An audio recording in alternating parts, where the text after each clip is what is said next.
exquisite jewelry collections, unique and high-quality pieces of rare stones, diamonds graded by GIA. This is Chantigem Fine Jewelry Collection. Discover our collections now at Ayala Malls, Manila Bay.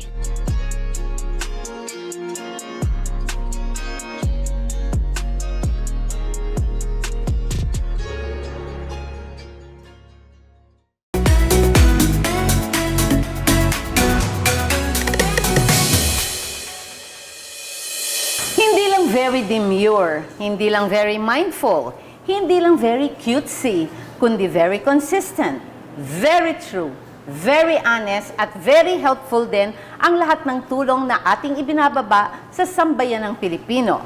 A very good afternoon po sa lahat ng ating ever-supportive madlang netizens, OFWs, overseas Filipinos, seafarers at sa lahat ng Pinoy all across the globe na nakatutok po sa atin dito sa ating very special week via our OFW Party List FB page and OFW Party List YouTube channel. Saan man kayo nanonood ngayon, either sa Metro Manila, Provincial, Luzon, Visayas o Mindanao o kahit saang parte pa po ng mundo. Mag-ingay na po tayo sa ating comment section and give us some love today dahil siguradong bida ang serbisyo, bida ang updates, bida ang papremyo, at bida ang pagbibigay ng agarang aksyon at praktikal na solusyon. Kasama niyo pa rin ang inyong lingkod, OFW Party List, Representative Ate Congresswoman Marisa Delmar Magsino sa programang Ikaw ang Una dahil Ikaw ang Bida.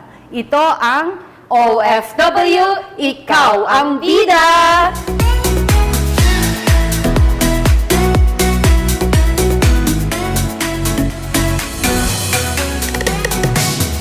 Halos 500 beneficiaries ang nabiyayaan ng OFW Party List nang tayo po ay maghatid ng tulong panghanap buhay sa ating Disadvantaged o Displaced Workers o TUPAD program sa Calamba City, Laguna. Katuwang ang Department of Labor and Employment, 423 beneficiaries ang nakatanggap ng 5,400 peso worth of livelihood assistance bilang tulong ng inyong OFW Party List. Ang programang pangkabuhayan na ito ay hatid ni OFW Party List Representative Marisa Delmar Magsino, kasama sina Laguna Provincial Leader Virginia Aficial at Laguna Vice Governor Karen Agapay, laan syempre sa ating mga mahal na OFWs at kanilang pamilya. Maraming salamat po, Ma'am Marisa Delmar, sa lahat ng pera. Gagamitin ko po ito para sa pamilya ng bigas namin at pambayad po sa school. Thank you po, maraming salamat. Ang gagawin ko po sa pera makakuha ko po sa kupal ay bibili ko po ng gamot ng dalawang anak ko na may sakit na potassium.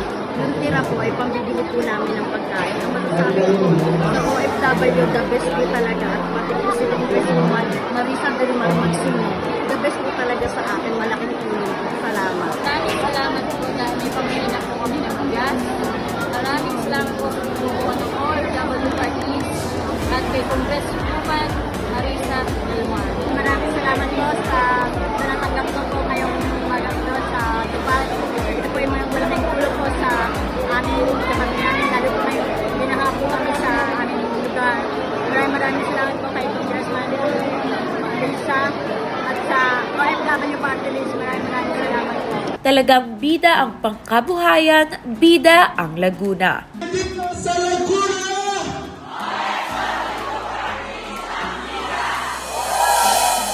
Speaking of kabuhayan, totoong bida ang business and livelihood para sa OFW Party List.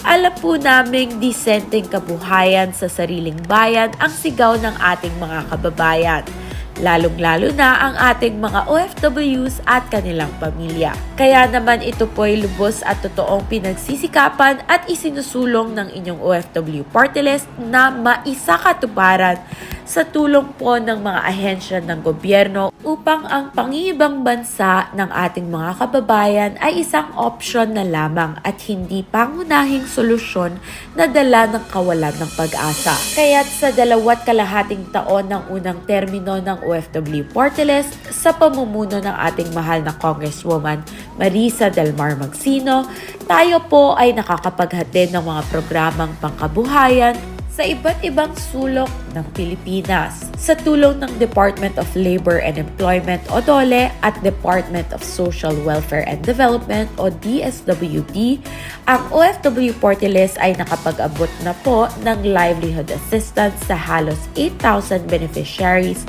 nationwide sa ilalim ng tulong panghanap buhay sa ating Disadvantaged o Displaced Workers o TUPAD Program at Sustainable Livelihood Program o mas kilala bilang SLP.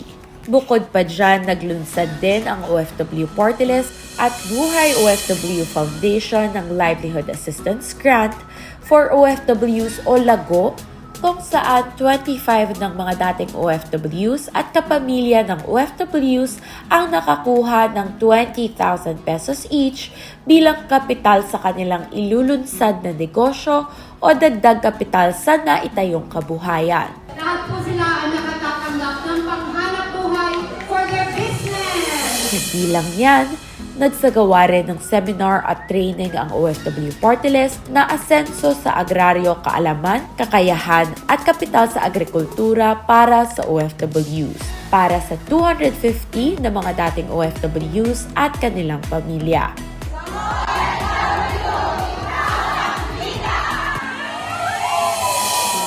Sa mga kamag-anak ninyo, hindi na sila pwedeng magbayad ng travel tax basta OFW. Exempted na po sila. Okay ba yun?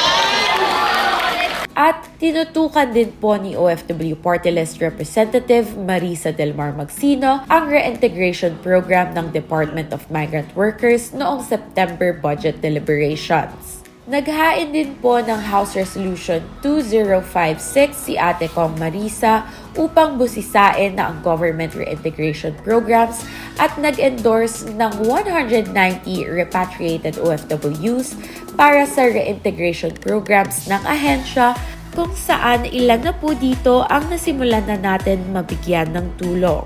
Makakaasa po kayo na patuloy na magiging kaagapay at kasangga ninyo ang OFW Party List sa pagkakaroon ng sapat na kakayanan at oportunidad tungo sa mas maunlad na buhay. Dahil para sa OFW Party List, bida ang kabuhayan, bida ang kaalaman, bida ang kakayahan at bida ang inyong kapakanan. OFWs, kami ang bida!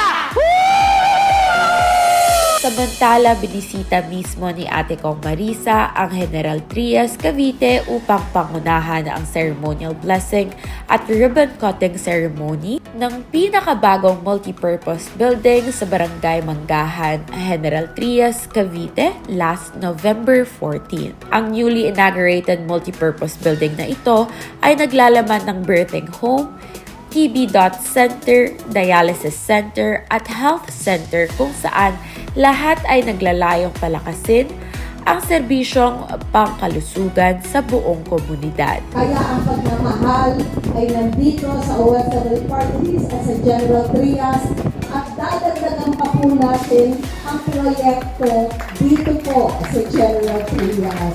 Alam ko maraming project si Kong Oni sa si Mayor John.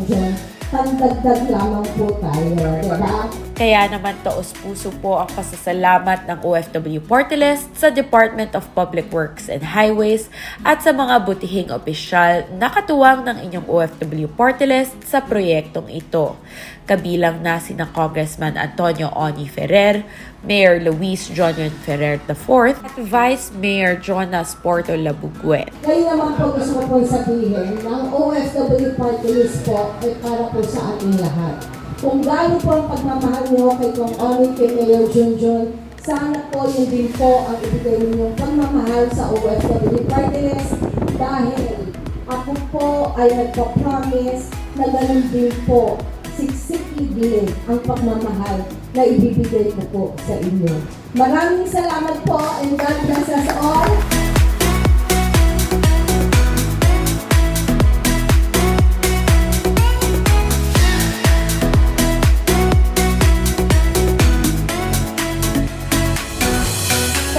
good news naman, bilang Chair Emerita and Chair Lady of the Board of Advisors ng National Real Estate Association o mas kilala bilang NREA, nagpunta at nakiselebrate si OFW Party List Representative Marisa Del Mar Magsino sa first founding anniversary and 8th General Membership Meeting and election of 2025 officers and trustees ng NREA Metro Rizal Chapter upang magbigay ng inspirational message. Pero bago pa po ako naging congresswoman, minahal ko na po ang NREA. 9 years po tayong presidente at almost 10 years na chairwoman. Para po magkaroon tayo ng project, isang upuan lang po yan sa NREA. Bakit? May architect, may developer, may salesperson, may broker, meron tayong academe, lahat po nandito. Sa kanyang speech, binigyan din ni Ate Kong Marisa ang mahalagang papel ng mga leader sa pagpapalakas ng samahan at matagumpay na pagsulong ng mga adhikain sa real estate industry. Gusto ko po sabihin na I'm very proud to be with NREA. NREA is a very big organization at ito po ay pamilya. It's a wholesome family organization. Bakit po? Wala po nag-aaway dito. Wala po nagseselosan. Lahat po dito ay bida. Kaakibat po dito ang paglunsad ng sektor na makikita sa pagtaas ng demand sa residential properties, pagpapalakas ng turismo at pagsuporta ng pamahalaan sa mga proyekto. So, ang akin pong naipapangako sa inyo, Metro Rizal Chapter, President Cheryl, sa inyong mga officers and members na mag-induct at i-elect ngayon.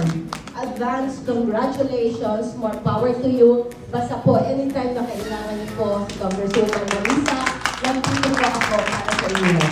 God bless us all and thank you, sir. Mabuhay at congratulations NREA Metro Rizal Chapter.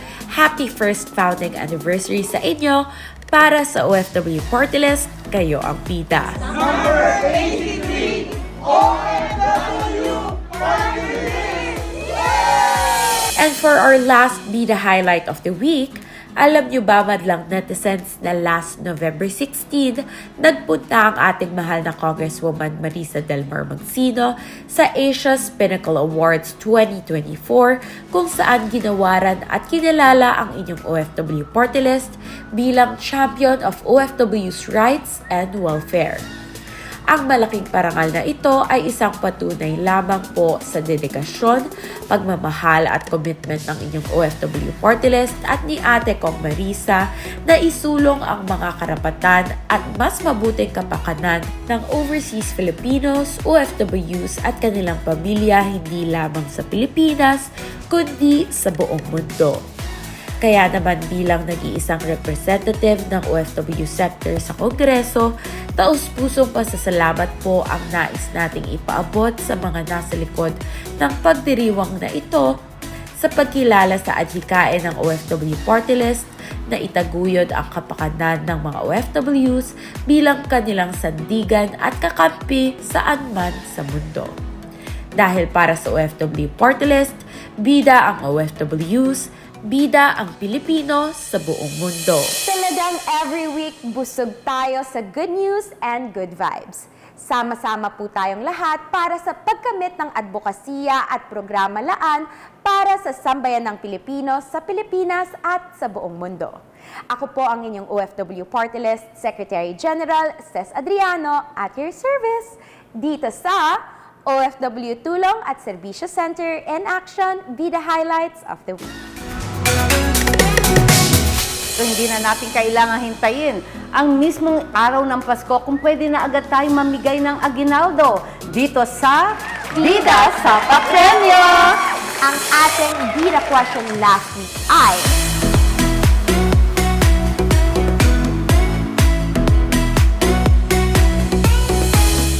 At ang tamang sagot ay...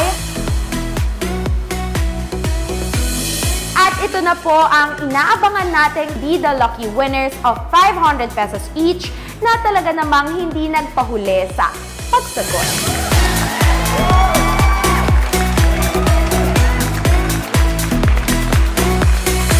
Muli po, pakihintay lamang ang message mula pa rin po sa ating OFW Party List team para hingin ang inyong account details at maihulog po agad-agad ang inyong cash prizes. Kung gusto nyong salubungin ang buwan ng puro swerte, pues, sagutin nyo na ang ating Bida Question of the Week na...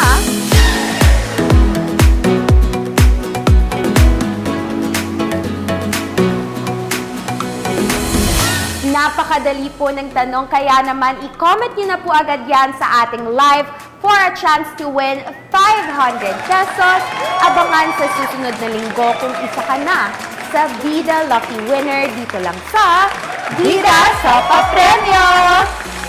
Maraming salamat po sa pagsama ninyo sa amin ngayong linggo. So paano? See you again next week. Kasama pa rin po ang inyong lingkod, OFW Party List Representative, Ate Congresswoman Marisa Del Mar Magsino, and of course, ang aking masayang kabanding sa kwentuhan, kulitan at serbisyo, walang iba kundi ang ating OFW Party List, Secretary General, the influencer, TikTok influencer, Ces Adriano, ang aking anak na napakaganda na parehong nagpapaalala sa inyo na OFW, ikaw ang bida! Bye! Bye po!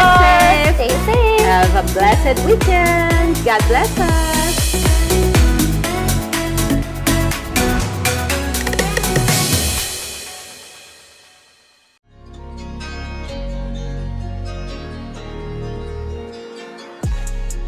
Exquisite jewelry collections. Unique and high-quality pieces of rare stones. Diamonds graded by GIA. This is Chantigem Fine Jewelry Collection. Discover our collections now at Ayala Malls, Manila Bay.